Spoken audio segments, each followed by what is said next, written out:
Assalamualaikum warahmatullahi wabarakatuh.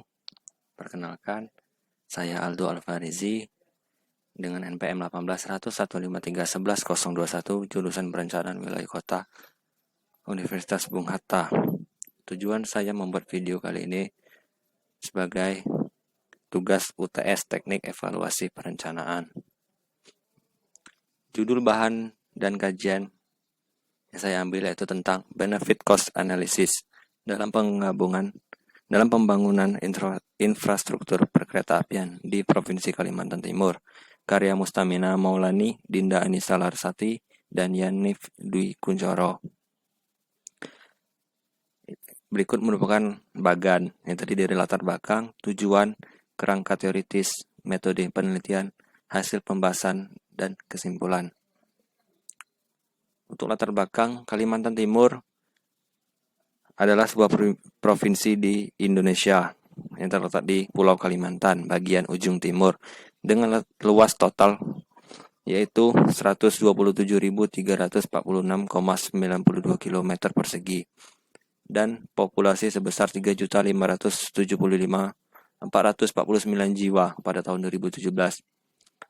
Kalimantan Timur merupakan wilayah dengan kepadatan penduduk terendah di Indonesia. Ibu kota Provinsi Kalimantan Timur yaitu Kota Samarinda. Kalimantan Timur memiliki persebaran batubara hampir di setiap kota di Provinsi Kalimantan Timur dengan total 12.880,02 juta ton. Tujuan dari benefit cost analysis ini bertujuan tentang perhitungan manfaat dan biaya pada rencana pembangunan yang digunakan untuk membuat keputusan publik yang akan berimbas pada kesejahteraan masyarakat dalam pembangunan infrastruktur perkeretaapian yang bekerjasama dengan PT Kereta Api Borneo, perwakilan Indonesia dari Russian Railways untuk mengangkut batu bara.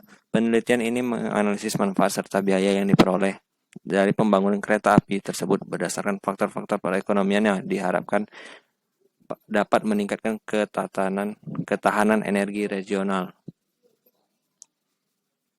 Kerangka teoritis, benefit cost analysis merupakan suatu alat analisis dengan prosedur yang sistematis untuk membandingkan serangkaian biaya dan manfaat yang relevan dengan sebuah aktivitas atau proyek.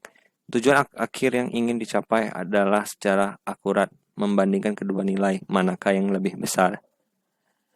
Ada 4 kunci mengatasi masalah serta mensukseskan BCA, yaitu lebih banyak mana biaya dan manfaat yang dimasukkan, bagaimana biaya dan manfaat akan dievaluasi, memotong manfaat dan biaya dari waktu ke waktu untuk mendapatkan nilai hari ini dan masa depan, dan apa kendala yang relevan. Metode penelitian.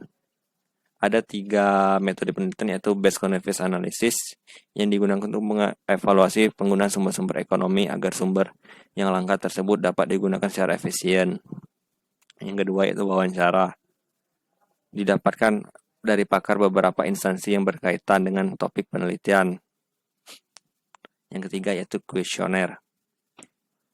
Untuk mendukung data wawancara, komponen yang menjadi dasar pertanyaan pada kuesioner dirancang berdasarkan wawancara peneliti kepada narasumber kuesioner yang dibagikan juga kepada narasumber awal agar terjadi connecting. Selanjutnya hasil dan pembahasan. Ada subbab dari hasil dan pembahasan yaitu pertama analisis data. Dalam pembangunan infrastruktur harus berdasarkan perhitungan secara finansial dan secara keekonomian. Secara finansial dihitung berdasarkan NPV, PP, dan ROI dan IRR yang didapatkan dari biaya pengeluaran yang sudah diperhitungkan dan dipersiapkan oleh pengembang. Untuk lebih tahu faktor-faktor tersebut perlu dilakukannya wawancara kepada pihak terkait sehingga didapatkan hasil dengan pemain biaya manfaat, yaitu pertama pertumbuhan ekonomi, efisiensi lapangan kerja, konektivitas antar kerja, penerimaan masyarakat, teknologi kereta api, komitmen pembangunan, pembebasan lahan, regulasi dan lingkungan. Yang kedua yaitu benefit, manfaat. Perhitungan manfaat dalam suatu perencanaan pembangunan untuk mengetahui tujuan akhir adanya pembangunan tersebut di kemudian hari. Pada dasarnya komponen manfaat dibagi dalam 2 jenis yaitu berwujud dan tidak terwujud. Dapat dilihat dari tabel, rata-rata kuesioner pada manfaat benefit pertanyaan tentang penerimaan masyarakat adalah yang paling rendah, yaitu sebesar 4,8%. Yang paling tinggi adalah pertanyaan tentang konektivitas antar daerah, yaitu sebesar 5,6%. Hal ini dapat dianalisis bahwa kemungkinan pertama, penerimaan masyarakat masih rendah karena pembangunan infrastruktur tersebut bagi masyarakat masih merupakan impian yang sulit untuk diwujudkan, sehingga berimbas pada kepercayaan masyarakat terhadap pemerintah daerah yang juga masih rendah untuk mewujudkan impian masyarakat Kalimantan Timur tersebut. Selanjutnya adalah biaya cost. Seperti penjelasan manfaat di atas, pada biaya ada biaya berwujud dan biaya tidak berwujud. Perbedaan pada kekurangan adalah letak pada ukuran satuan nilai uang. Contoh, biaya berwujud adalah biaya operasional, biaya persiapan operasi, biaya proyek, dan lain-lain sebagainya. Biaya tidak berwujud misalkan rusaknya lahan yang dijadikan tempat proyek, polusi, dan lain sebagainya.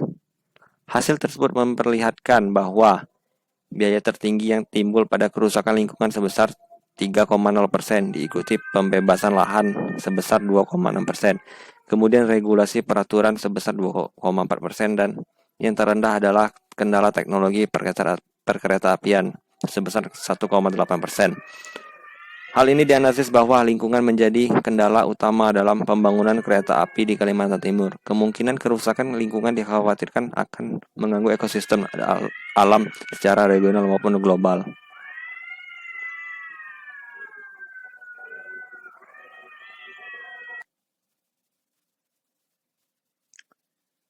Selanjutnya yaitu benefit cost analysis, yaitu penggabungan antara benefit dan cost, di mana dapat dilihat pada hasil rata-rata kedua ukuran, di mana rata-rata manfaat sebesar 5,3% dibandingkan rata-rata biaya dengan 2,5%. Hal ini dapat dianalisis bahwa manfaat masih terbilang jauh lebih tinggi dibanding biaya yang timbul, sehingga pembangunan kereta api di Kalimantan Timur memberikan manfaat yang lebih besar daripada biaya. Dapat dilihat pada tabel benefit cost, penggabungan benefit cost analysis. Hasil pembahasan yaitu ketahanan energi. Pertumbuhan ekonomi Kalimantan Timur tidak terlepas dari pengaruh yang sangat besar dari kegiatan pertambangan migas dan non-migas sebagai komoditor ekspor utama. Perkembangan produksi batu bara saja sejak tahun 2009 sampai 2015 terus mengalami peningkatan setiap tahunnya, dengan produksi telah mencapai 236 juta lebih ton, meningkat 0,84% dibanding tahun 2014. Kualitas batu bara berdasarkan kelas nilai kalori tersebut tertuang dalam PP nomor 45 tahun 2003 dan sesuai SNI tahun 2011 di Indonesia. Nilai kalori paling tinggi berada di Kalimantan Timur dan pemilik cadangan tertinggi dibandingkan dengan provinsi Kalimantan lainnya. Kalimantan Timur juga pemegang sumber daya terkera, terujuk, dan terukur paling tinggi. Dapat dilihat juga pada tabel di bawah, yang mana Kalimantan Timur memiliki TRK sebesar 13.000 juta ton lebih, tertunjuk 13 juta ton lebih. 13.000 juta ton lebih, terukur 15.000 juta ton lebih, dengan total 42,130.000 juta ton lebih. Dan untuk cadangannya terkira sebesar 2.760 juta ton dan terbuktinya 4.434 juta ton dengan total 7.194 juta ton. Kesimpulannya, dari analisis manfaat biaya dapat disimpulkan manfaat dari segi manfaat atau benefit. Yang pertama yaitu memiliki infrastruktur energi yang ramah lingkungan. Kedua, meningkatkan pendapatan nasional bagi pemerintah pusat maupun daerah. Ketiga, meningkatnya investor asing atau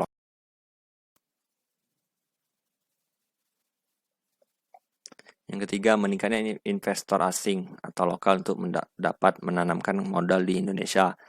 Keempat, penghematan biaya angkut batubara oleh perusahaan menggunakan kereta api sehubung dengan berkurangnya biaya angkut melalui jalur darat dan tongkang. Kelima, penghemat waktu dan kemudahan pengiriman batubara. Keenam, manfaat keberlangsungan kehidupan air Sungai Mahakam yang bersih. Yang ketujuh, menciptakan lapangan kerja. Menciptakan lapangan pekerja baru yang dapat berimbas pada kesejahteraan masyarakat. Dari segi biaya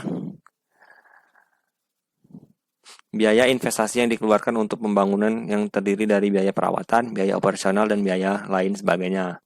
Membuka lahan untuk pembangunan jalan menuju tempat dibangunnya kereta api tersebut.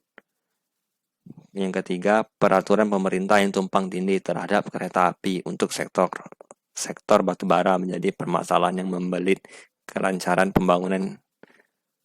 Yang keempat, setiap pembangunan selalu berdampak pada lingkungan sekitar. Dibutuhkan biaya perawatan dan memberikan pengarahan pada masyarakat sekitar.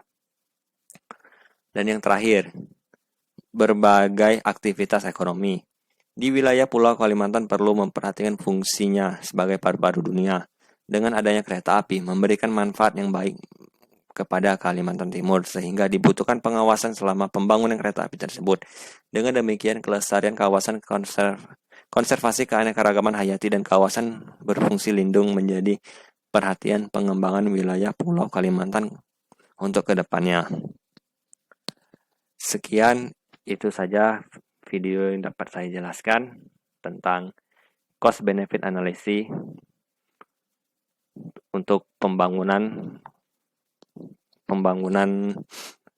jalur perkereta apian di Pulau Kalimantan. Bila ada kekurangan saya mohon maaf. Saya akhiri, wabillahi taufiq wal hidayah. Wassalamualaikum warahmatullahi wabarakatuh.